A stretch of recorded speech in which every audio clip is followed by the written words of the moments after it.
नमस्कार, welcome back to my YouTube channel. तर आज मी तुम्हाला सगळ्यात सोप्या पद्धतीनं ग्रिल सँडविच घरी कसं बनवायचं ते दाखवणार आहे. तर चला तर मग स्टार्ट करूया. तर सगळ्यात आधी मी तुम्हाला व्हिडिओमध्ये दाखवल्याप्रमाणे व्हेजीस कट करून घेतलेल्या आहेत आणि त्या मॅश करून घेतलेल्या आहेत.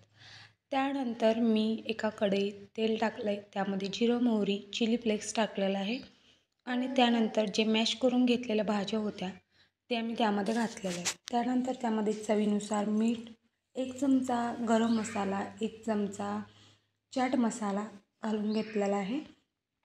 त्यानंतर मिक्स हर्ब आणि थोडंसं सोया सॉस आणि त्यानंतर केचप आणि मेयोनीज आणि पिझ्झा सॉस घालून घेतलेला आहे आणि सगळं मिक्स करून मी 10 मिनटं वाफवून घेतलेलं आहे. तुम्ही नाही वाफवून घेतलं तरी चालेल. त्यानंतर ब्रेडना मी बटर लावून घेतलेलं आहे. त्यानंतर जे भाजी तयार करून घेतली होती ती घातलेली आहे.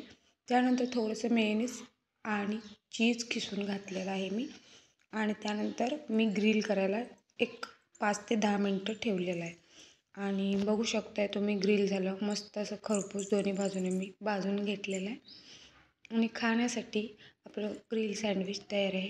व्हिडिओ आवडल्यास चॅनलला नक्की सबस्क्राईब करा. थँक्यू.